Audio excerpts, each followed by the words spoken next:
Alors là, je me retrouve chez mon frère, comme vous pouvez le voir, on a un changement de décor, on a beaucoup de Zelda partout. Voilà, c'est un très beau spot, donc on va filmer ici. Donc aujourd'hui, j'ai décidé de faire cette vidéo pour répondre aux questions, aux préoccupations des futurs étudiants en médecine. Et avant d'entrer en médecine, je pense qu'on se pose tout un tas de questions. Donc aujourd'hui, je vais prendre le temps de répondre à chacune des questions. Et si mon frère veut bien me poser les questions, je pense que ça sera beaucoup plus interactif. Ah oui, bah oui, le deuxième micro. Et ensuite, il va me poser les questions. Et puis, j'utilise son micro. Donc, j'imagine que la qualité de son sera bien meilleure. J'espère le piquer avant de rentrer chez moi. Donc moi, j'ai toutes mes questions préparées ici. Du coup, je vais lui envoyer les questions. Tu peux activer ton AirDrop, s'il te plaît ? C'est déjà activé, moi. Allez, on continue. On commence plutôt. Ouais. Du coup, la première question, c'est comment se passe l'admission à l'école de médecine? Alors l'admission, bon, généralement, on se demande comment on entre dans une école de médecine. C'est par Parcoursup. Tu t'inscris et tu classes un peu les écoles de médecine dans lesquelles tu souhaites aller. Et donc c'est comme ça. En France, je pense pas qu'il y a de lettres de motivation, de lettres d'admission, un peu comme aux États-Unis à faire. Tu classes tes vœux et tu entres dans une école de médecine et c'est pas une école payante quoi. Mais c'est vrai qu'à côté, on a tout ce qui est prépa et tout. Donc quand on va en médecine, on peut très bien prendre des prépas. Moi, j'en avais pas pris, mais bon voilà. Je voulais aussi dire que peu importe ta filière, ce qui n'était pas le cas pour moi, il fallait plutôt faire un bac S et ensuite tu classes les différentes facs de médecine dans lesquelles tu souhaites entrer et t'es choisi en fonction de ça. Maintenant, je pense que peu importe la filière, que tu peux toujours entrer en médecine. Il n'y a pas de lettre de recommandation, il n'y a pas de CV, il n'y a pas de test d'admission non plus. Alors petite précision, peut-être que cette partie-là n'était pas très claire. Je parle ici bien évidemment d'admission après le bac.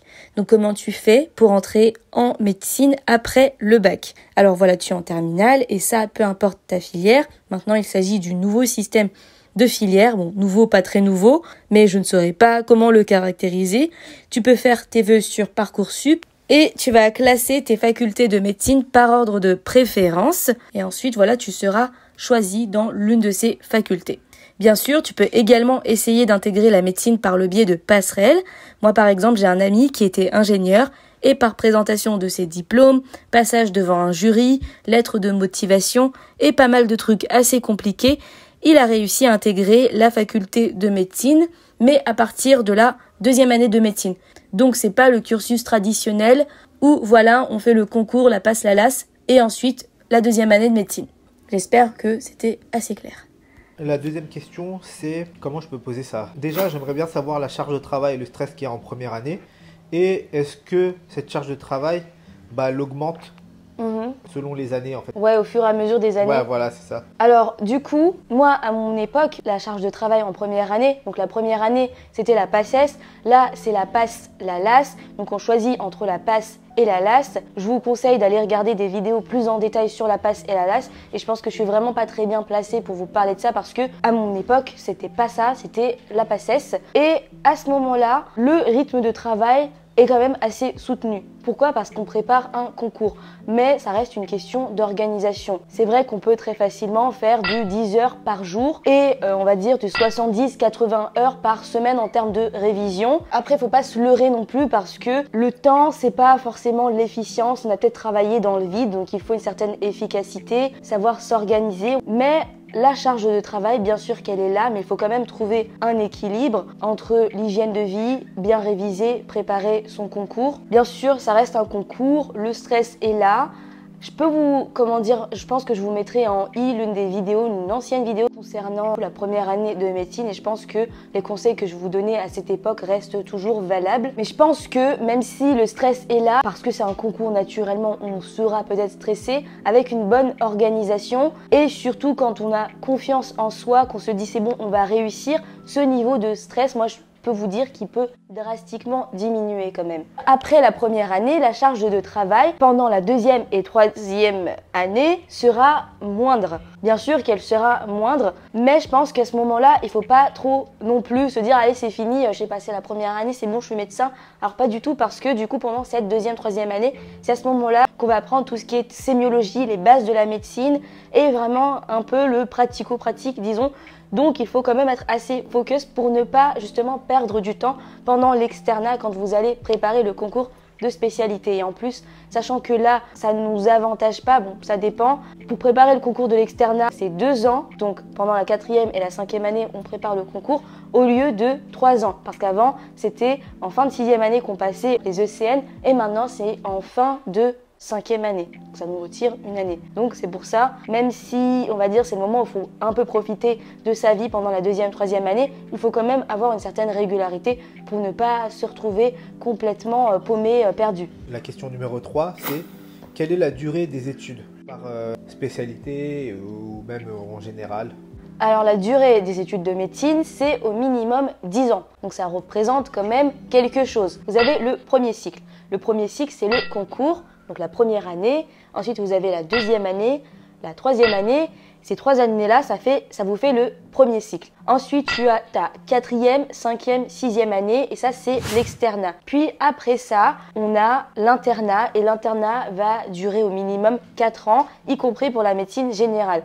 Avant, on disait ouais 9 ans, mais avec la nouvelle réforme, c'est pas 3 ans après les 6 premières années de médecine, mais c'est 4 ans. Donc en tout, c'est au moins 10 ans et ça dépendra des spécialités que tu souhaites faire. Et donc c'est vrai que tout le monde ne peut pas se permettre de sacrifier en quelque sorte 10 ans de sa vie pour faire des études de médecine. Ça dépend de vos engagements familiaux, personnels. Ça dépend aussi de tes projets, de plein de trucs. Et donc, bien sûr, qu'on peut se demander, avant d'entrer dans le game, j'ai envie de dire, est-ce que finalement c'est réalisable pour moi? Après, j'ai quand même envie de vous dire, on peut toujours tenter pour ne pas avoir de regrets par la suite. Moi, par exemple, je suis vraiment au milieu du parcours. Je suis en 5e année là et tu sens que ça devient très lent et tu as envie que ça se termine quoi. Puis ça dépend des gens bien sûr. Je peux pas parler pour tout le monde bien sûr, mais pour ma part, quand tu arrives au milieu du cursus, là pour le coup c'est vraiment le milieu quoi parce que voilà, 5 ans sont passés, il nous reste encore au moins 5 ans. Tu sens vraiment que ça devient redondant, c'est lent, tu veux que ça se termine, tu veux en finir quoi. Ah non, tu veux pas en finir avec ta vie. Et aussi, il faut savoir que d'un point de vue financier, tu seras complètement broke aussi. Donc là, tu vas te dire, je m'engage dans un truc de 10 ans, mais c'est pas 10 ans pendant lesquels je vais devenir milliardaire. Non, parce que faut savoir que jusqu'à la fin de ces 10 ans, tu seras complètement broke. Donc si t'as pas vraiment de soutien, voilà, tu vas devoir te débrouiller seul et tout, ça va être forcément beaucoup plus compliqué que quelqu'un qui a la chance de vivre chez ses parents, qui a la chance d'être accompagné, d'être écouté. Voilà, il faut quand même un certain environnement de vie adapté. Et puis, je connais quelques-uns de mes co-externes qui travaillent à côté. Donc déjà, ce qu'on nous demande d'apprendre en cours, c'est énorme. Aller en stage, ensuite tu révises pour les partiels de la fac, puis tu vas également réviser pour le concours et si tu travailles à côté, ça en fait trop quoi. Donc vraiment, on risque d'être à la limite du burn-out, mais c'est pour ça qu'il faut trouver un équilibre, un peu comme dans la vie en général. Quelle est la valeur de la vie? Je suis sûre qu'il n'y avait pas cette question. La valeur de la vie. C'est la question 4. La valeur de la vie, bah... Quel est le coût des études? Le coût des études, je pense que j'ai déjà un peu répondu, mais ça serait bien qu'on entre un peu plus dans le détail. C'est vrai que en France, l'école de médecine, tu ne la payes pas, enfin la faculté de médecine, mais si tu prends une prépa à côté, moi, à mon époque, j'ai l'impression d'être trop vieille à chaque fois que je dis ça. À mon époque, du coup, je pense que les prépas étaient vers les 1 000 €, quelque chose comme ça. Et l'une de mes amies avait pris une prépa et là, elle m'a dit que je pense que c'est le double, voire le triple. Donc ça peut aller jusqu'à 3 000, 4 000 € la prépa que elle avait pris à l'époque. Alors je me suis trompée, c'est pas 3 000, 4 000 aujourd'hui, mais c'est un peu plus de 6 000 € aujourd'hui. Donc c'est quand même un prix à mettre. Ensuite, il y a, si jamais on ne prend pas de prépa, donc si vous achetez les fiches, bon là aussi il y a un coût à mettre, mais c'est pas aussi élevé que de prendre une prépa directement. Moi c'est ce que j'avais fait, j'avais acheté des fiches des années passées et je crois que c'était grand max, je crois qu'une centaine d'euros. Voilà, donc on voit quand même la différence, puis ça dépend de comment vous travaillez, si vous avez besoin de quelque chose pour vous rassurer, donc de prendre une prépa. Donc à ce moment-là, si vous n'avez pas forcément les moyens, peut-être qu'il faudrait prendre un crédit étudiant pour prendre cette prépa. Ça, c'est vraiment pendant la première année, on va dire, la prépa. C'est peut-être ce qui va vous coûter le plus. Puis ça dépend si vous êtes boursier ou non. Et puis au cours des années, pendant les 3 premières années, donc vous avez 0 salaire. Puis les 3 d'après, l'externat, du coup, vous avez un salaire vraiment minable. Il y en a qui travaillent à côté en tant qu'aide-soignant, du babysitting, où ça leur permet de subvenir à leurs besoins. Si vous avez la bourse à côté, ça peut vous aider aussi. Et il faut savoir également que quand on devient externe, on va devoir acheter pas mal de bouquins.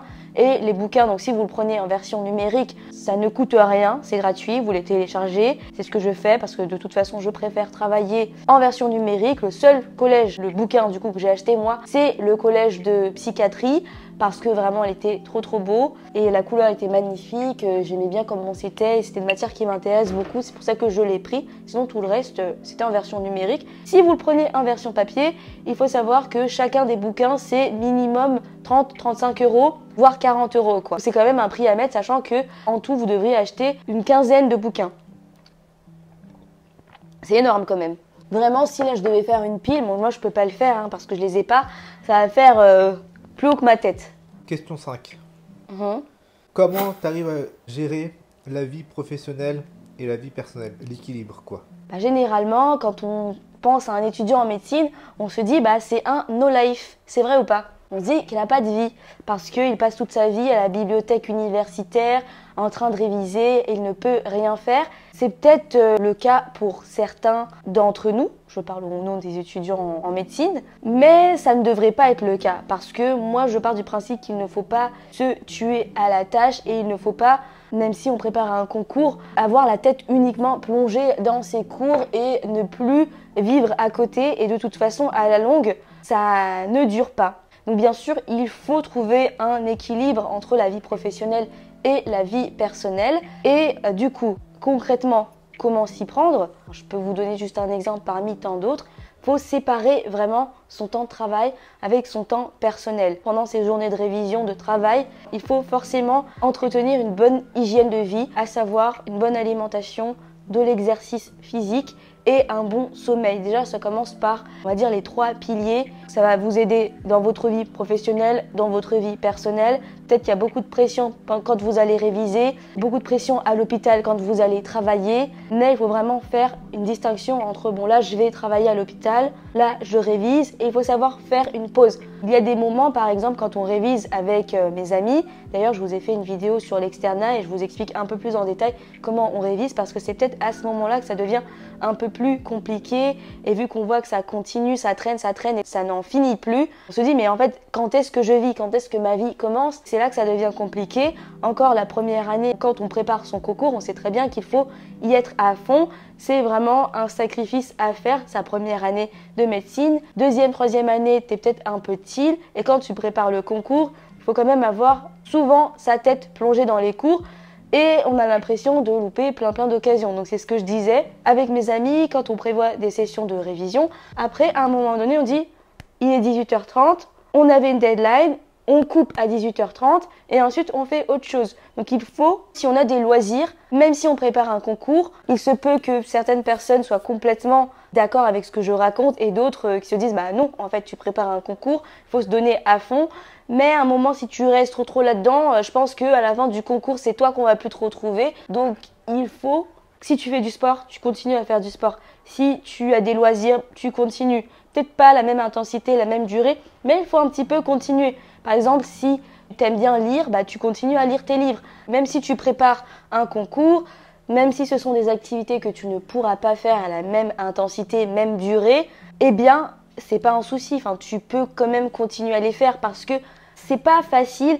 Peut-être les premières années, on se dit mais c'est trop cool. Et quand les gens, surtout les externes, vont vous dire c'est super difficile, j'en ai marre, j'ai envie d'arrêter. On se dit ouais mais c'est trop cool, pourquoi t'as envie d'arrêter? Et quand on est là-dedans, moi je peux vous dire c'était surtout fin 4e année.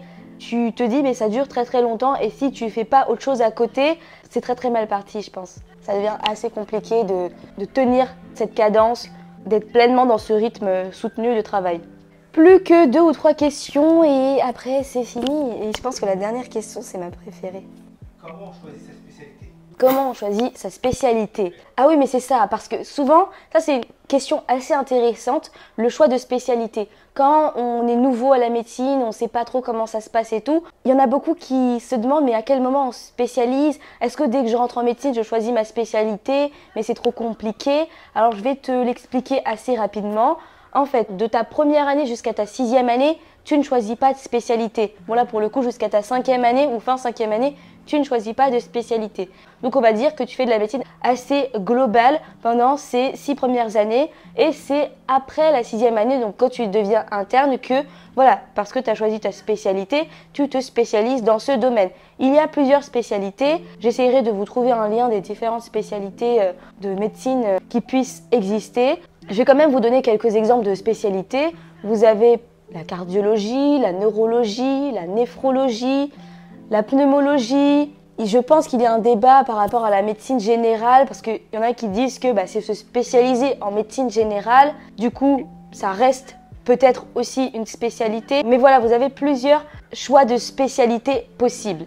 Et c'est pas dès qu'on entre en médecine en tant que nouvel étudiant en première année qu'on choisit sa spécialité. Non, ça se fait bien après, mais ça passe vite quand même 5 ans. Donc il faut un peu se décider. Moi je vous dis ça, mais je me suis toujours pas décidée.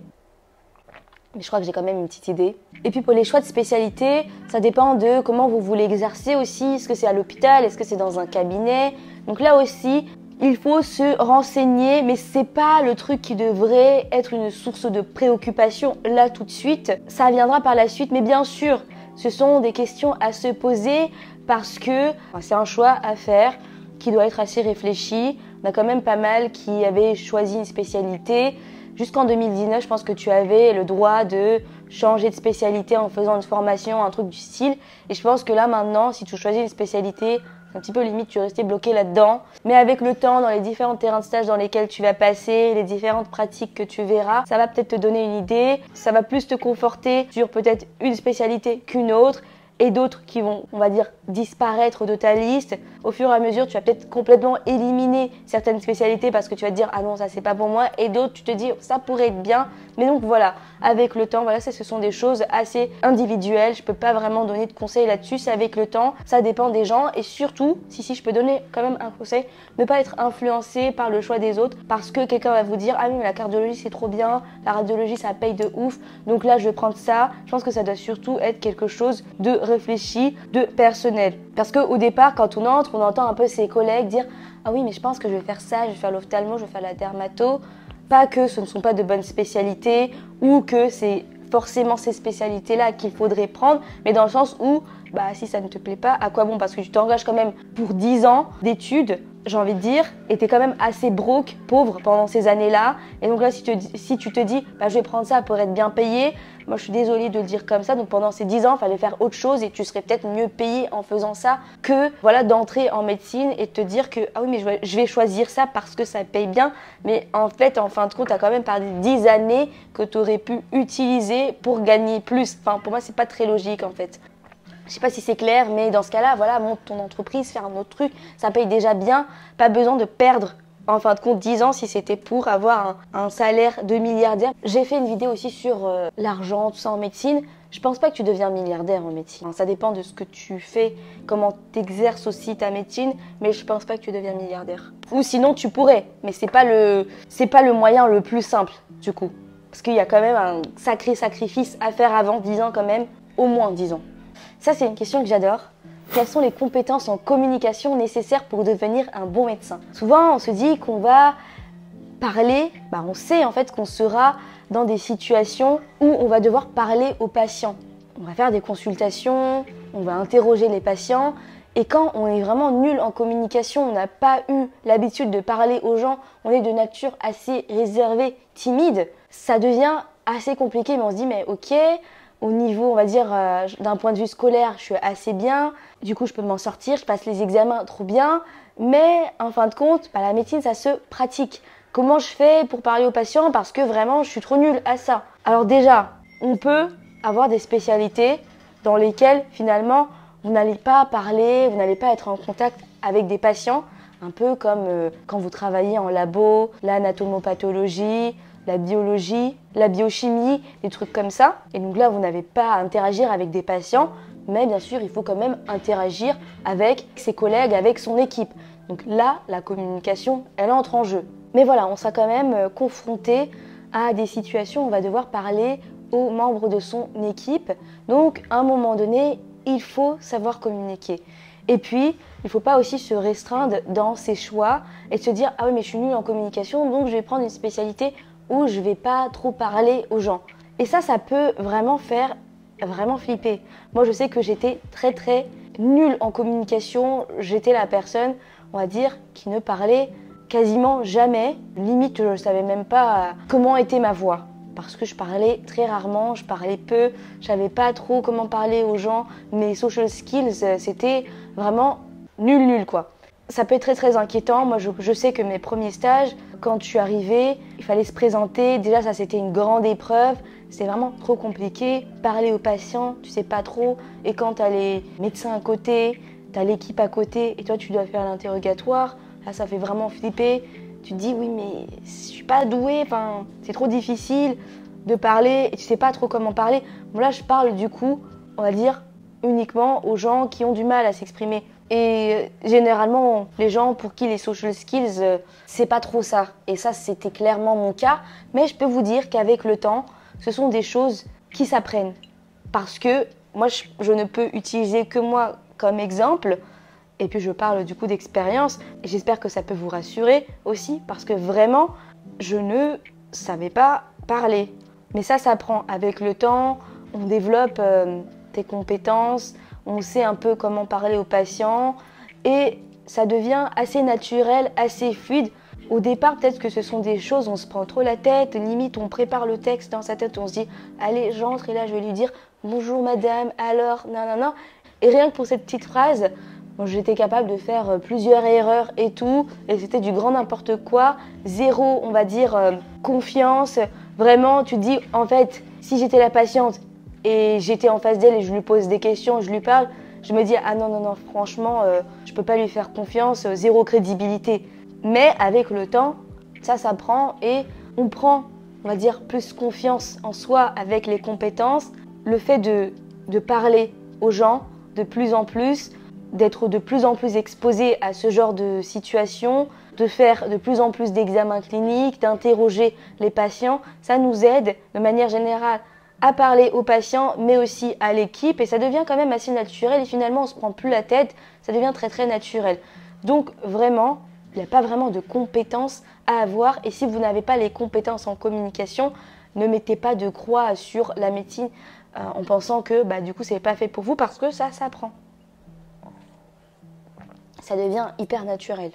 J'espère en tout cas que ça deviendra hyper naturel. Bon, je pense que j'ai fait le tour des questions. Il me semble que j'ai répondu à pas mal de questions que toi, futur étudiant qui envisagerait la médecine, aimerais savoir. J'espère que cette vidéo t'aidera un petit peu et que tu ne seras pas complètement perdu si jamais tu veux entrer en médecine et que tu as déjà un petit peu des éléments de réponse et tu sais un petit peu à quoi t'y attendre avant d'entrer en médecine et même au cours de ta formation médicale. Voilà pour la vidéo. Et puis je remercie mon frère pour m'avoir posé ces questions. Donc ça a rendu un peu, on va dire, la vidéo plus interactive. Et si jamais vous êtes fan du coup de Zelda, n'hésitez pas à aller suivre sa chaîne et son compte Twitch et ses rediffs sur YouTube. Je vous mettrai le lien en bas. Voilà, allez, bye!